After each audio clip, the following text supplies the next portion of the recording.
बिस्मिल्लाहिर्रहमानिर्रहीम अस्सलामु अलैकुम वरहमतुल्लाहि वबरकातुहू।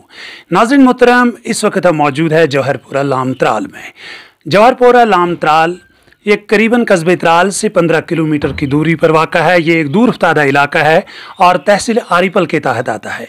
अगर हम इस इलाके की बात करेंगे, यहाँ गुज़श्ता चंद साल के दौरान मुख्तलिफ इम्तहानात में यहाँ के जो बच्चे थे उन्होंने बेहतरीन कारकर्दगी का मुजाहरा किया। उस वजह से भी ये इलाका काफ़ी माना जाता है, आवाम को पता है इस इलाके के बारे में। अगर हम गुज़श्ता दिनों की बात करेंगे, यहाँ जो नीट के नताइज सामने आए हैं, उन नताइज में तहसील आरिपल का अब तक जो हमारे पास इंफॉर्मेशन है, एक लड़का, एक तालिब इल्म यहाँ का कामयाब हुआ। अफलाक अहमद डार नाम है उनका, एक सरकारी उस्ताद का बेटा है। ये इलाका अगर हम बात करेंगे चंद साल तक बहुत ज़्यादा पसमानदा माना जाता था, लेकिन तालीमी एतबार से ये गाँव बहुत ज़्यादा आगे था। ज़रूरी सहूलियात यहाँ पे नहीं थी।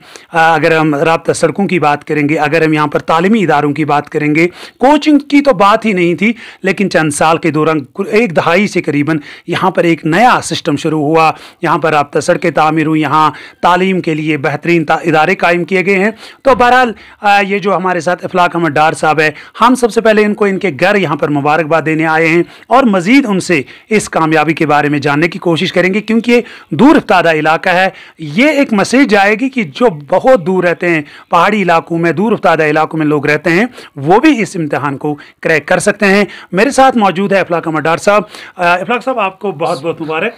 शुक्रिया सर। अस्सलामु अलैकुम वरहमतुल्लाहि वबरकातुहू। अफलाक साहब, आप हमें ये बताइए कि आप जब नीट का जो नताइज आए थे तो आपने भी इसमें कामयाब किया है, तो क्या उम्मीद थी आपको?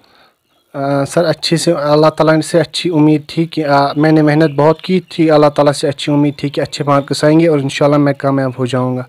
अगर हम देखेंगे कि अक्सर हमने देखा कि जब कोई बच्चा फर्स्ट टाइम ये एग्ज़ाम देता है, नीट में मतलब कि पार्टिसिपेट करता है, तो बाद में अगर किसी वजह से वो पास नहीं हो पाता है तो उसके बाद वो कम हिम्मत हो जाता है। तो आपका ये पहला अटेम्प्ट था या दूसरा, या क्या कुछ रहा इसमें? सर, ये मेरा दूसरा अटेम्प्ट था। जब मैंने 12th पास किया था सर, मुझे पता था कि मैंने 11th 12th में अच्छे से मेहनत नहीं की थी, तो मेरा फर्स्ट अटेम्प्ट में नहीं हो सकता सर। इसीलिए मैंने मिशन ई जाके मैंने 1 ईयर कोर्स लिया सर। लेकिन जब हमारा फर्स्ट अटेम्प्ट था तो मतलब मैंने कुछ 30-40% सिलेबस कवर कर लिया था, और जब मैंने एग्ज़ाम दिया सर, मुझे पता था कि सर इतने ही मार्क्स आ जाएंगे, तो मैं होपलेस नहीं हुआ सर। मुझे पता था कि अगले अटेम्प्ट में मैं सिलेबस कवर कर जाऊंगा और इंशाल्लाह मैं कामयाब हो जाऊंगा। अगर हम बात करेंगे, जैसा आपने हिम्मत नहीं हारी, जैसे आपने हौसला रखा, तो अक्सर वालिदैन क्या करते हैं, जब उनका बच्चा पहले एग्ज़ाम में नाकाम होता है, बाद में वो उस पर ये छोड़ देते हैं, नहीं आ जाओ घर, आप पढ़ो बाकी।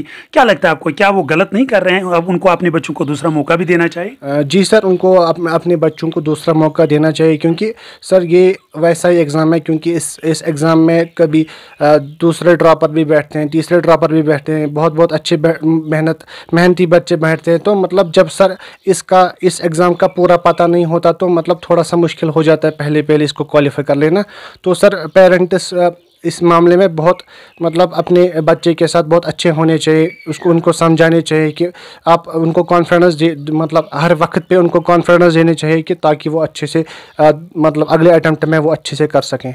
अगर हम बात करेंगे, क्योंकि जब आपने जन्म लिया तभी आप स्कूल गए, तो हम ये ज़रूर जानना चाहेंगे, ये जो तालीमी सफ़र रहा जौहरपुरा लामत्राल से श्रीनगर तक, हमें तफसील ना बताइए। आपने सबसे पहले किस स्कूल में थे, बाद में कहाँ थे, कि ज़रा तफसील बताइए। तो सबसे पहले हमने 5th तक गवर्नमेंट प्राइमरी स्कूल जौहरपुरा लाम से तालीम हासिल की सर। उसके बाद हम गवर्नमेंट हाई स्कूल जौहरपुरा लाम से मैंने तालीम हासिल की सर। उसके बाद मैं कोचिंग करने के लिए सर, उसके बाद मैंने एडमिशन रखा गवर्नमेंट हायर सेकेंडरी सतोरा, और मैं गया कोचिंग के लिए फ्यूचर स्टार्स कोचिंग एकेडमी, जहाँ से मुझे अच्छी बेस बनी। और सर उसके बाद 12th पास करने के बाद मैंने कोचिंग की श्रीनगर में मिशन ई से 1 ईयर कोर्स लेके सर, क्योंकि मतलब मैंने खुद ही थोड़ी सी लापरवाही की थी, तो मुझे पता था कि मुझे सेकंड अटेम्प्ट में ही नीट क्वालिफाई हो सकता है। नाज़रीन, मतलब यहाँ पर एक बात सामने आई, हम किसी कोचिंग सेंटर को प्रमोट नहीं करते हैं, लेकिन मिशन श्रीनगर में है, फ्यूचर स्टार त्राल में है, गवर्नमेंट हायर सेकेंडरी स्कूल सतूरा में है, और जौहरपुरा लाम त्राल में जो हाई स्कूल है, और उसके बाद प्राइमरी स्कूल। इस बच्चे के, इस डॉक्टर के ज़िंदगी में हर एक उस्ताद का बराबर का रोल होता है। अगर हम सरकारी स्कूलों उन्होंने अव्वल से 10वीं तक, क्योंकि जो बेस होती है वो बड़ा मैटर करता है इसमें, तो उन सरकारी स्कूलों के जो असातिज़ा साहिबान हैं उन सबको हम सल्यूट करते हैं, सलाम करते हैं। उम्मीद करेंगे कि वो दही इलाकों में, दूर दराज इलाकों में जहाँ कोचिंग की कोई फैसिलिटी नहीं है, जहाँ गरीब लोग रहते हैं, वो इसी तरह से अफलाक साहब जैसे बच्चों को तैयार करेंगे और समाज के लिए, एक गरीब बच्चों के लिए एक नई राह खोलेंगे। अफलाक साहब, ये हम जानना चाहेंगे कि अगर आप इस कामयाबी का क्रेडिट देना चाहेंगे, सबसे ज़्यादा किसको देंगे आप? सर सबसे पहले अल्लाह ताला का शुक्र है जिसने इस कामयाबी से मुझे नवाजा। सर उसके बाद सर पेरेंट्स का और ख़ास करके अपने फ़ादर का सर, क्योंकि जब भी मैं गिरा मेरे फ़ादर ने हमेशा मुझे मोटिवेशन दी कि आप कर सकते हो। हमेशा मैं हर वक्त पे मैं गिरा, क्योंकि सर मेरा एक पर्टिकुलर सब्जेक्ट बहुत वीक था, लेकिन मैं उसी की मेहनत में लग गया और दूसरे सब्जेक्ट्स में थोड़े से अफेक्ट हो गए। लेकिन मेरे फ़ादर ने कंटिन्यूसली मुझे मोटिवेशन दी और कंटिन्यूसली हर एक स्टेप पे मेरा साथ दिया, और अल्लाह ताला ने फिर कामयाबी दी और मैंने भी मेहनत की। तो आखिर पर, क्योंकि आपका जो ये पैगाम है, ये त्राल की अगर हम बात करेंगे 80% जो पॉपुलेशन है वो बालाई, मतलब गाँव देहात में रहते हैं। बहुत सारे बच्चे ऐसे हैं जिनको ख्वाब हम नीट करेंगे, जिनको ये पता है कि हमारे पास उतने वसाइल नहीं है, मैंने सरकारी स्कूल में पढ़ा है। क्या पैगाम होगा आपको, क्योंकि आपने सरकारी स्कूल में पढ़ा है पहले? जी सर, सरकारी स्कूल में भी बहुत अच्छा पढ़ाते हैं सर। ये एक मतलब दिमाग में होता है सर, बाकी तो बहुत अच्छा है। आप इंशाल्लाह अपनी मेहनत पे भरोसा रखो, आप अपनी मेहनत पे भरोसा रखो, आप बहुत मेहनत कीजिए, इंशाल्लाह आपको मिलेगा। और ये जो नीट है ये उतना भी टफ एग्ज़ाम नहीं है। आप अच्छे से क्वेश्चन कर सकते हो। सिर्फ सर थोड़ी सी प्रैक्टिस चाहिए, थोड़ी सी मेहनत चाहिए, थोड़ी सी डेडिकेशन चाहिए, और थोड़ी सी पेरेंट्स की सपोर्ट चाहिए सर। मतलब पेरेंट्स भी वैसे नहीं होने चाहिए कि हाँ आपको हर एक चीज़ पे वो डांटे, हर एक स्टेप पे वो आपको सपोर्ट करने चाहिए, ताकि वो आपका ये मंजिल है, वो एक रास्ता है, वो उसको आसान बनाए। अब आपने नीट भी क्वालिफाई किया, तो कितनी खुशी है आपको? सर खुशी तो बहुत है, क्योंकि सर मतलब मेहनत की थी, उसके बाद अल्लाह ताला ने इज़्ज़त दी सर, बहुत खुशी है।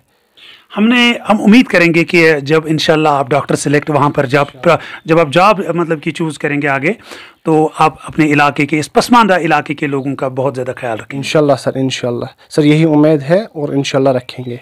चलो नाज़रीन मोहतरम, हम अक्सर देखते हैं कि हमने बारहा जितने भी हम लड़कों से मुलाकात हुई जिन्होंने 10वीं 12वीं या नीट के इम्तहान में जो उन्होंने कामयाब किया, हमारी कोशिश और हमारी ये एक गुजारिश भी रहती है जहां हम उन्हें अप्रिशिएट करना चाहते हैं, क्योंकि हम कुछ ये चाहते हैं कि अगर कोई भी बच्चा है जिसके दिल में, जिसके वालिदैन के दिल में ये ख्वाब है कि उनका बच्चा डॉक्टर बने, लेकिन साथ साथ में एक अच्छा इंसान बनना भी बहुत ज़रूरी है।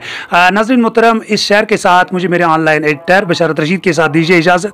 नहीं है नाउमीद इकबाल अपने किश्तवीरां से, नहीं है नाउमीद इकबाल अपने किश्तवीरां से, ज़रा नम हो तो ये मिट्टी बहुत ज़रखेज़ है साकी। शुक्रिया।